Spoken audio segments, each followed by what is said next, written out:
What's good, my people? Hope you guys have been doing well. The time has finally arrived for me to explain all the lore behind that Mac. Thank you! If you didn't watch the last video and have no idea what I'm talking about, on this day, a few friends and I went to Gainesville, Georgia, just looking for any train activity, and we actually happened to come across the Gainesville subdivision. Wow! A line that can prove very difficult in finding trains, and thus really encouraged us to go out on a chase. In addition to the Gainesville subdivision that runs through Gainesville, Georgia, there is also the Norfolk Southern Greenville district, and sitting on one of the side tracks next to the Norfolk Southern mainline was this SD70MAC. Now look, before this trip had even started, we were just looking to see some trains, and honestly, our top train of the day was going to be Norfolk Southern 283, because Norfolk Southern 240 had come out of Inman Yard yesterday with this ridiculous lash-up. Yo, look at this. A BNSF H2 Gevo, a Wells Fargo Mac, and a BNSF H2 SD70MAC on one intermodal train on Norfolk Southern trackers. When does this ever happen? A lash up like this was one for the books. And since we know that it was going on 240 that day, we knew that the next day when we would all be out trackside, Norfolk Southern 283 should have had this lash up. So this was going to be our highly anticipated train, and we wanted to go up to Lula, Georgia to try to chase it down south. However, things can never go according to plan.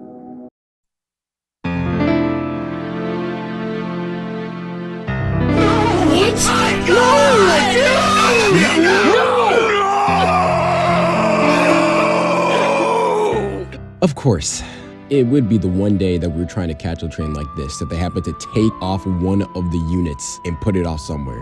When we had seen this update, one, this didn't stop us from wanting to see this train because this lash up is cool enough in itself, but two, we were very confused. Where did this Mac go?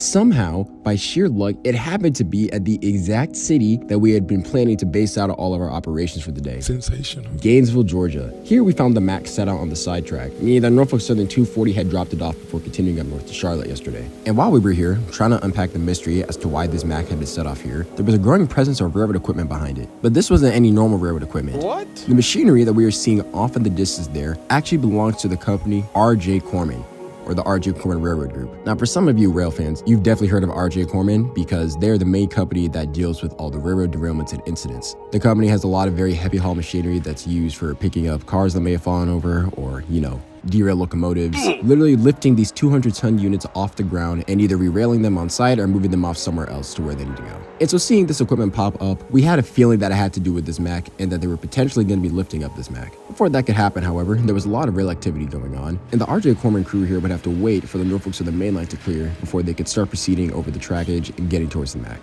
We would eventually get close to the R.J. Corman equipment, and it would be here that we would see the most important machinery for whatever was about to happen here. These large yellow machines are called side booms, and these are the machines that are literally used to lift up locomotives and other railroad equipment that may have turned over or that just needs to be lifted up off the rails for whatever reason. The R.J. Corman crew here would have to wait a little bit because there was still some Norfolk Southern job that had some track authority over the area, but this job was actually ending. Nice. And once this local tied down for the day, the R.J. Corman crew would finally have permission to be able to go over to the locomotive and begin whatever they needed to do.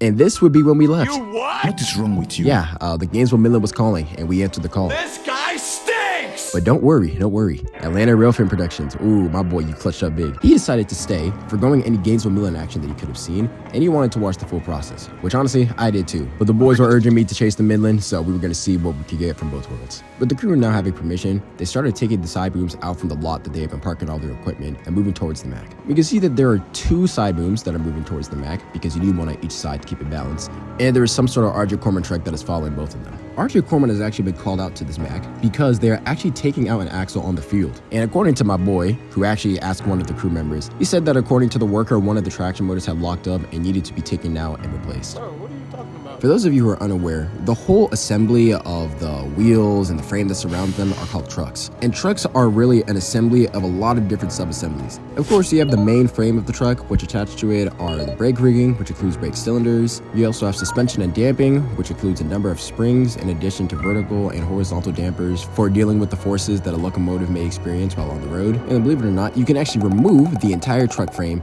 to get to the axles and motors. And even this part of the locomotive is another sub-assembly, because of course you have the wheel that's moving, but completely surrounding the axle is the traction motor that's right behind it. And since the motor completely surrounds the axle, if the motor is messed up, you have to remove the entire wheel and axle and replace it with another one. And that's how this Mac, with its reportedly locked up traction motor, found itself in Gainesville, Georgia, getting ready to get it replaced. We can see that one of the side booms is carrying some sort of red tray. What is that? This tray is actually going to be what the axle that's getting removed is going to sit on. Once the crew detaches the motor with the troublesome axle, they're going to lift up the whole locomotive and leave that axle just sitting there. And you don't want that axle to start rolling freely because that could damage either the motor or it also presents a safety concern for anyone on the ground. So instead, they're going to lift up the locomotive slightly and then sit down the axle to be removed on that tray before eventually lifting up the whole locomotive again, leaving that axle sitting on the ground, and then they'll be able to pull out that tray with the axle still sitting on it. Before we get to any of that though, they have to separate the axle from the rest of the locomotive. I've actually had the fortune of working on some of these for an internship, and let me tell you, there are a lot of things that are put into place on these trucks to ensure that the motors do not get detached. And so when you need to remove a motor, you have a lot of things that you need to loosen. Additionally, they actually also had a torch cutter out.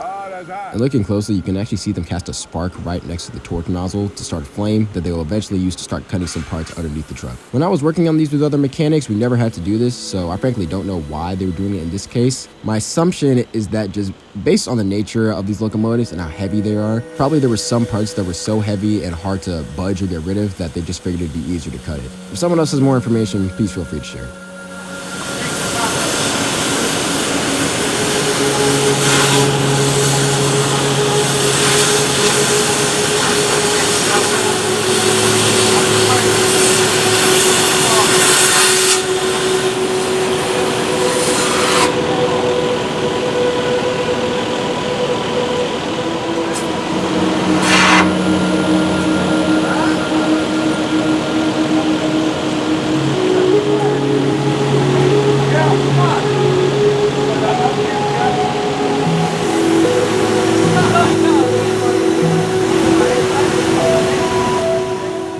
Will be a little bit of some cutting under the locomotive that Atlanta Railfare Productions here recorded before eventually they all came out from under the locomotive and the side booms started getting in position to start lifting up the locomotive. We can see how the two side booms are getting in position now, each on one side of the locomotive to keep the balance, while that red tray that we had looked at earlier is now sitting behind the locomotive. And now, with everything in place, we finally get to see the cool part of this operation, the lifting. At least the first of the lifting. At this point, they weren't really lifting up the locomotive too high because they were solely lifting it up so that they could move that tray underneath the middle rear axle. The one axle that had that locked up motor that needed to be removed. We can see all the coordination that goes on here because there are two operators of the side booms and you also have the crew that is going underneath the locomotive that is lifted up in the air right now to position the tray underneath that axle. So there's a lot of communication that's required to ensure that no one gets hurt. Fortunately, RJ Corman has a reputation for doing the job well, and they were pretty professionally get their job done here and set down the locomotive right where it needed to be.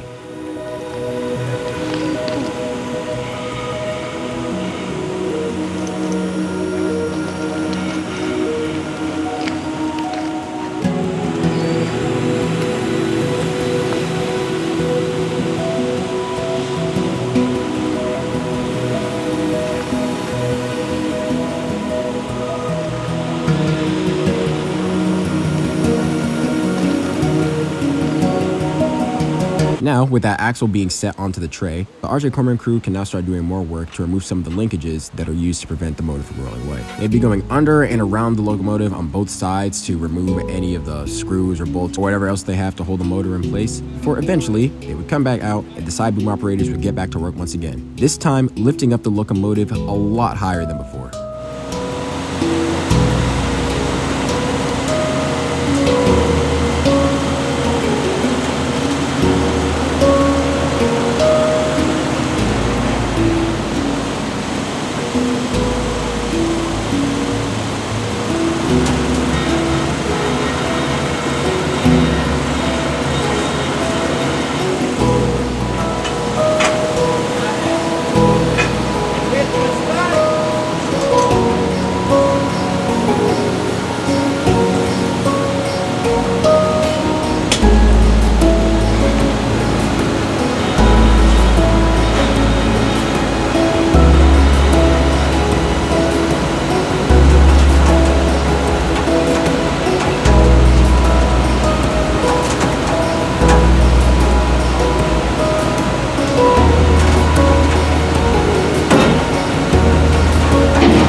You can see how the axle, and consequently the motor that's attached to it, are both sitting on the ground and are now sitting on that tray, while the rest of the locomotive is lifted up.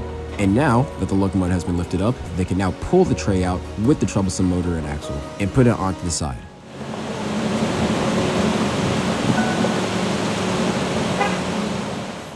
Now, of course, now you're wondering, where's the replacement? It actually hadn't gotten here yet. Yeah, they were still waiting for another RJ Corman truck to bring that in. That's when I decided to pop up. Yep, no more of this man's garbage HD. We literally pulled up 1 minute before the RJ Corman truck with the replacement axle arrived on site. Incredible. Finally being able to see what was going on here, I was just taking in the sights of everything that was happening right now. We could see that the middle rear axle on the locomotive has been removed, the locomotive has been set down. We could see the removed axle and the tray that it's sitting on is set behind the locomotive right now. And right now, we get to see the new axle to be installed onto the locomotive. This one actually not having a motor right now. So this is pretty much just going to be an idler, and when this locomotive does go back into service directly from here, it will only have 5 motors on it. With the new axle on site, the RJ Corman crew got right to work, getting a side boom right behind the truck in preparation for lifting up this axle off the truck bed. Because believe it or not, this axle is very, very heavy. And you could see it when the truck bed lifted right as they lifted up this axle.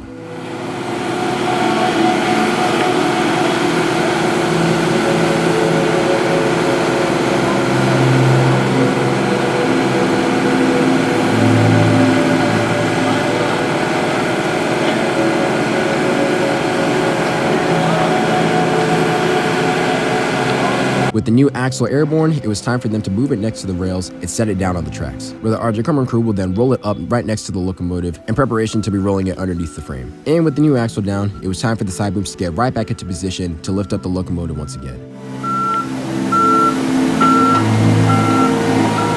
You can see that on the front truck, the RJ Corman crew has actually put wooden wedges in front of all the wheels, and that's so that when they lift up the locomotive, it doesn't start sliding forward, potentially pulling over all the side booms that are attached to the locomotive and harming someone who might be on the ground. The RJ Corman crew got right back to that rear truck, inspecting the area where the truck would eventually be sitting in after its installment, and getting the side booms in position for the final lift of the day, and a sight that I definitely won't be seeing for a very long time.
With the new axle installed, the RJ Corman crew got underneath the truck and started retightening all the stuff that had to be loosened in order to be able to access that part of the truck. So all the brake rigging, like adjusting the slack inverter to make sure that the brake shoe is up against the wheel, that all had to be loosened, and now they need to go back and tighten it back up before this locomotive is ready to go back up to the main line. With no more lifts planned for the day, they finally removed the wood wedges that had been sat under the front truck.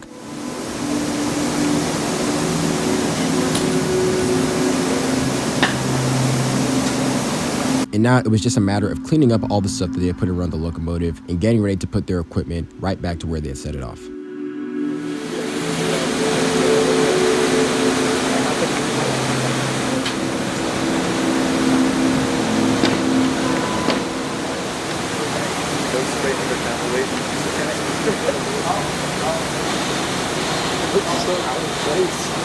Each of the two side booms would have to carry something on their way back to the lot. One of them carrying the tray that the old axle had been sitting on, and one of them was actually carrying the old axle with the motor attached to it. And with everything done now, it was just a matter of collecting all the tools and going back to where they had started.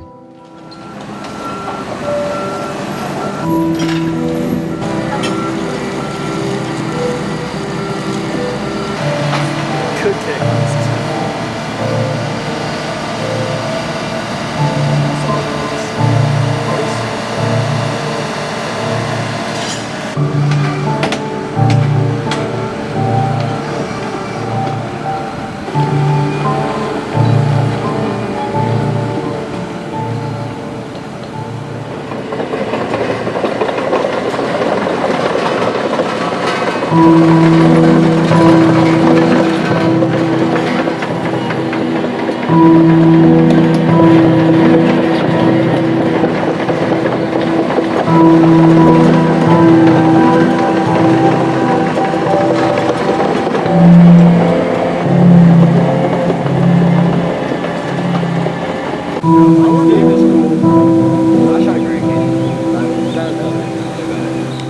Another day on the railroad for RJ Corman, and an unbelievable sight for all of us who wanted to witness this. This was so cool. This locomotive would actually sit here with its new axle until 2 days later, when 2 other locomotives that we actually saw in Gainesville while this was actually all happening would actually take this locomotive down to Chamblee, Georgia on Norfolk Southern P81. He's a liar! A P81 whose return trip I actually saw, but they had already dropped off the MAC, so there wasn't really much to see here. And speaking of not much to see here, at this present moment in Gainesville, that was pretty much the last of any activity that we would be seeing. Peep.